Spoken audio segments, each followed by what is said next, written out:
చూసుకుంటే చిన్నారి జ్ఞానేశ్వరి అదృశ్యం కేసులో కొత్త మలుపు. పాప కనబడకుండా పోయిన రోజున కనిపించిన కియా కారు మళ్లీ ప్రత్యక్షం. అదే కారు తమ బంధువులను ఢీకొట్టిందని కుటుంబ సభ్యుల ఆరోపణ. నెల రోజులుగా లభించని ఆచూకీ. మరి ఇదేదో ఒక ఇదిలాగుంది, ఒకసారి చూద్దాం దీని గురించి కూడా. కాకినాడ జిల్లా తుని మండలం సిహెచ్ అగ్రహారంలో తీవ్ర కలకలం రేపిన చిన్నారి జ్ఞానేశ్వరి అదృశ్యం కేసు కొత్త మలుపు తిరిగింది. దాదాపు నెల రోజులుగా ఆచూకీ లేకుండా పోయిన ఈ కేసులో తాజాగా ఓ అనుమానాస్పద కారుపై పోలీసుల దృష్టి పడింది. ఈ పరిణామంతో దర్యాప్తు మరో కోణంలో వేగవంతమైంది. వివరాల్లోకి వెళితే సుంకర గణేష్ భవానీ దంపతుల కుమార్తె జ్ఞానేశ్వరి జూన్ 6వ తేదీన వారు పనిచేస్తున్న పామాయిల్ తోటలో ఆడుకుంటూ అదృశ్యమైంది. అప్పటి నుంచి పోలీసులు గాలిస్తున్న చిన్నారి జాడ తెలియలేదు. అయితే పాప అదృశ్యమైన రోజు ఓ కియా కారు అనుమానాస్పదంగా సంచరించినట్లు స్థానికులు గుర్తించారు. అప్పుడు గత 2 రోజులుగా అదే కారు మళ్లీ ఆ పరిసర ప్రాంతాల్లో తిరుగుతుండడంతో కుటుంబ సభ్యులు బంధువులు అనుమానం వ్యక్తం చేస్తున్నారు. నర్సీపట్నం సమీపంలో తమ బంధువుల్లో ఒకరిని అదే కారు ఢీకొట్టిందని కుటుంబ సభ్యులు ఆరోపిస్తున్నారు. దీంతో అనుమానాలు మరింత బలపడ్డాయి. కుటుంబ సభ్యుల ఫిర్యాదుతో అప్రమత్తమైన పోలీసులు ఈ కొత్త కోణంపై లోతుగా దర్యాప్తు ప్రారంభించారు. అనుమానిత కారు వివరాలు, దాని కదలికలపై ప్రత్యేక దృష్టి సారించారు. ఏదైనా చిన్నారి జ్ఞానేశ్వరి మరి పాప మిస్ అవటం అనేది నిజంగా ఆ కుటుంబంలో తీరని శోకాన్ని మిగిల్చింది. ఏం జరుగుతుందో తెలవని పరిస్థితి.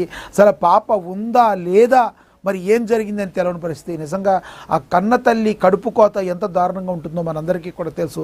దీని మీద చిన్నారి జ్ఞానేశ్వరి బతికే ఉంటుందని ఆమె పాజిటివ్నెస్సే ఆమెని మరి కాపాడాలని మనం కూడా అనుకోవచ్చు. జ్ఞానేశ్వరి మిస్ అయ్యి నెల రోజులు కావస్తుంది. అయితే ఈ కారు ఏంటి అనేది ఇది కొత్త కోణం ఉంది. మరి దీని గురించి లోతుగా పోలీసులు అయితే దర్యాప్తు చేస్తున్నారు. దాని గురించి ఏంటి అనేది తెలవడానికి మరికొంత సమయం పట్టే అవకాశం అయితే ఉంది. ఇంకా అదేవిధంగా చూసుకుంటే భారత్కు జపాన్ టెక్నాలజీ అంట, ఇది 8వ పేజీలో ఉంది. తర్వాత చదువుదాం దీని గురించి. ఇక అదేవిధంగా చూసుకుంటే బిల్డర్ల అరాచకం, ఆక్రమించిన స్థలం 100 కోట్లు పైమాటే, ప్రభుత్వ భూమి దురాక్రమణ. ఎంతోమంది కేటుగాళ్ళు ప్రభుత్వ భూమిని కాజేయాలని చూస్తూ ఉంటారు. అలాంటి కేటుగాళ్ళు ఈడు కూడా ఒకడు ఈ ఆక్రమణకి గురైందంట. మరి దీని గురించి పట్టించుకునే నాదుడు ఉన్నాడా, అసలు ఏం జరిగింది అనేది ఏఎన్ఎన్ మహాపత్రిక అనేది దీన్ని బయటకు తీసుకొచ్చింది. 100 కోట్లు ప్రభుత్వ భూమిని ఇలా దుర్వినియోగం చేసేటట్టు, అన్యాక్రాంతం చేసేటట్టుగా ఆక్రమించిన స్థలం ఉంది అంటే వీళ్ళు ఎలాంటి భూబకాసురులు మనందరికీ కూడా అర్థమవుతుంది. వివరాలు ఒకసారి చూద్దాం. ప్రభుత్వం భూమి దురాక్రమణ. శేర్లింగంపల్లి మండలం కానామెట్ పరిధిలో గల బిల్డర్ల అరాచకం పరాకాష్ఠకు చేరింది. హైటెక్ సిటీకి కోతవేటు దూరంలో ఉన్న ప్రభుత్వ స్థలాన్ని అక్రమార్కులు చెరబట్టారు. సర్వే నెంబర్లు 11/33, 11/34లలో 4000 చదరపు గజాల భూమి గల్లంతైనట్లుగా స్థానికులు పేర్కొంటున్నారు. మార్కెట్ ధర ప్రకారం ఈ భూమి సుమారుగా 100 కోట్లకు పైమాటే ఉంటుందని బహిరంగ చర్చ జరుగుతుంది. కోట్ల విలువైన ప్రభుత్వ స్థలాలపై అక్రమార్కులు కనుపట్టడంతో అదే అదునుగా భావించే అధికారులతో కుమ్మక్కై దురాక్రమణకు తెగబడుతున్నారు. చట్టాలు, కోర్టు ఆదేశాలను తొంగలో తొక్కుతూ అక్కడ భారీ కమర్షియల్ కాంప్లెక్స్ నిర్మాణాన్ని రాకెట్ వేగంతో చేపట్టడం తీవ్ర కలకలం రేపుతుంది. ఇంత బహిరంగంగా ఆక్రమణ నిర్మాణాలు సాగుతున్న సంబంధిత టౌన్ ప్లానింగ్, రెవెన్యూ అధికారులు కనీసం అటువైపు కన్నెత్తి కూడా చూడకపోవడం వెనుక పెద్ద ఎత్తున ముడిపెలు ముట్టాయనే ఆరోపణలు చాలా బలంగా వినబడుతున్నాయి. దీనికి సంబంధించింది ఆక్రమణ తెలిసిన ఈ అధికారులందరికీ కూడా 100% శిక్ష పడాలి. లేకపోతే మాత్రం ఇలాంటి వాళ్ళు మరింత మంది పుట్టుకొచ్చే అవకాశం చాలా స్పష్టంగా కనబడుతుంది. ఈ యొక్క సర్వే నెంబర్లు ఒకసారి చూద్దాం. సర్వే నెంబర్లు 11/33, 11/34, 4000 చదరపు గజాల భూమి గోల్మాల్. 22A యథేచ్ఛగా కొనసాగుతున్న అక్రమ నిర్మాణాలు, కోర్టు పరిధిలో ఉన్న లెక్క చేయని అక్రమార్కులు, రెవెన్యూ, టౌన్ ప్లానింగ్ అధికారుల అండ. అక్రమణ నిర్మాణంపై ఫిర్యాదుల వెలువ మహాకథనానికి అక్రమార్కుల గుండెల్లో గుబులు మొదలైంది. ఏదైనా ఒక విషయం వెలుగులోకి వచ్చిన తర్వాత, ప్రజాకోర్టులోకి వచ్చేసిన తర్వాత కరప్టెడ్ అధికారులు ఉన్నా కూడా వాళ్ళు తలవంచాల్సిందే.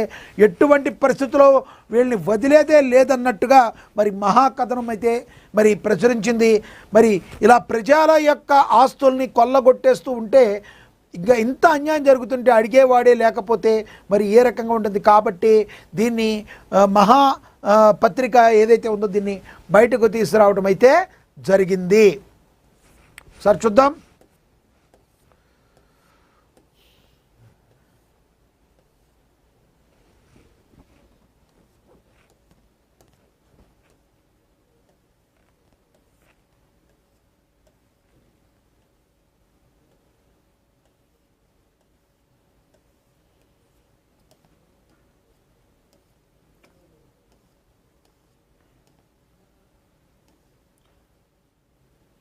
సో ప్రభుత్వ భూమిని బిల్డర్లు ఆక్రమించి అరాచకానికి సృష్టిస్తున్నారు. దీనిలో ఇక్కడ మనం చదవచ్చు,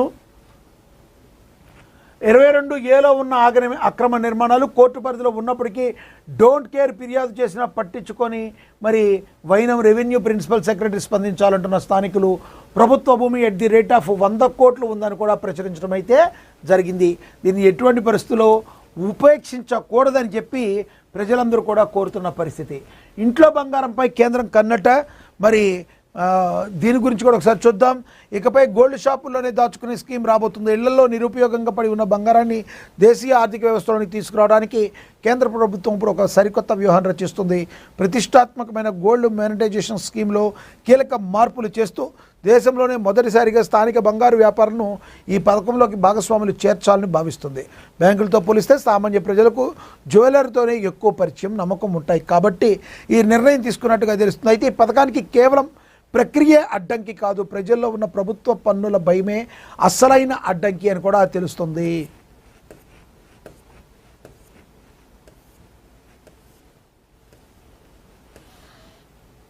ఆర్థిక నిపుణులు చెప్తున్నారు, బంగారం డిపాజిట్ చేస్తే ఎక్కడ ఆదాయ పన్ను శాఖ కన్ను పెడుతుందో, తమ సంపాదనపై ఎక్కడ పన్ను ప్రశ్నలు అడుగుతారో అనే ఆందోళన చాలామందిలో ఉన్నాయి. దీనివల్ల ఈ రకమైన సంస్కరణలు కూడా ఆశించిన మేర ఫలితాన్ని ఇవ్వడం కష్టమేనన్న ఆర్థిక శాఖ వర్గాలు అంగీకరిస్తున్నాయి. గోల్డ్ మానిటైజేషన్ స్కీమ్ కింద ప్రజలు తమ వద్ద ఉన్న బంగారాన్ని బ్యాంకులో డిపాజిట్ చేసి సురక్షితంగా వడ్డీని సంపాదించవచ్చు. కానీ 2015లో ఈ పథకం ప్రారంభమైనప్పటి నుంచి నవంబర్ 2025 నాటికి కేవలం 39 టన్నుల బంగారం మాత్రమే మార్కెట్లోకి వచ్చింది. నిజానికి మన దేశంలో ఇళ్లలో సుమారుగా 25,000 నుంచి 30,000 టన్నుల బంగారం నిల్వలు ఉన్నాయని అంచనా. ఈ అపారమైన నిల్వలతో పోలిస్తే పథకం సాధించిన విజయం చాలా స్వల్పమని అధికారిక గణాంకాలు స్పష్టం చేస్తున్నాయి. స్థానిక గోల్డ్ షోరూమ్కి డిపాజిట్లు సేకరించే అధికారం ఇవ్వడం వల్ల మరి గ్రామీణ పట్టణ ప్రాంతాల్లో పథకం మరింత వేగవంతంగా దూసుకుపోతుందని అధికారులు విశ్వసిస్తున్నారు. సౌకర్యవంతమైన కొత్త మార్పులు తీసుకురావడం ద్వారా నిరుపయోగంగా ఉన్న బంగారాన్ని బయటకు తీసేందుకు జ్యువెలర్లు భాగస్వాములు చేయడం మంచి పరిణామమే. అయితే కేవలం సదుపాయాలు పెంచితే సరిపోదు. ఐటీ తనిఖీల భయం నుంచి డిపాజిటర్లకు పూర్తి క్లీన్ చిట్ లేదా ఒక నిర్దిష్టమైన రక్షణ కల్పించే విధానాన్ని తీసుకురావాల్సి ఉంటుందని నిపుణులైతే అంచనా వేస్తున్నారు. అప్పుడు మాత్రమే ఈ పథకానికి ఒక వాల్యూ వచ్చి ప్రజలు బయటకు వచ్చే అవకాశం ఉంది. లేకపోతే మాత్రం ప్రజలు బయటికి రావడం కష్టం దీని గురించి అని మరి తెలుస్తుంది మనకి. రేవంత్ సర్కార్ రికార్డు 2 ఏళ్లలో 23,000 కోట్ల రైతు భరోసా పంపిణీ. నిజంగానే రేవంత్ ప్రభుత్వం రైతు పక్షపాతి ప్రభుత్వం అనడానికి ఇదొక మరి ఉదాహరణగా మనం చెప్పుకోవచ్చు. తెలంగాణ రాష్ట్రంలో కాంగ్రెస్ ప్రభుత్వం రైతన్నులకు అండగా ఉంటుందనడానికి అన్ని విధాల చర్యలు చేపడుతుంది. రైతు సంక్షేమం కోసం రైతు భరోసా, రైతు బీమా వంటి పథకాలు అమలు చేస్తున్న ప్రభుత్వం పంట పెట్టుబడి సాయం అందించే రైతు భరోసా విషయంలో సరికొత్త మైలురాయిని అధిగమించింది. గత బీఆర్ఎస్ ప్రభుత్వంలో మరి రైతు బంధు ఈ రైతు బంధుగా ప్రారంభమైన ఈ పథకాన్ని కాంగ్రెస్ ప్రభుత్వం వచ్చిన తర్వాత ప్రస్తుతం రైతు భరోసాగా కొనసాగిస్తుంది. కాంగ్రెస్ ప్రభుత్వం ఈ పథకం పరిధిని మరింత విస్తృతం చేయడంలో కౌలు రైతులను, వ్యవసాయ కూలీలను కూడా ఇందులో భాగస్వామ్యం చేయడంతో ప్రస్తుతం ఈ పథకంలో లబ్ధిదారుల సంఖ్య 73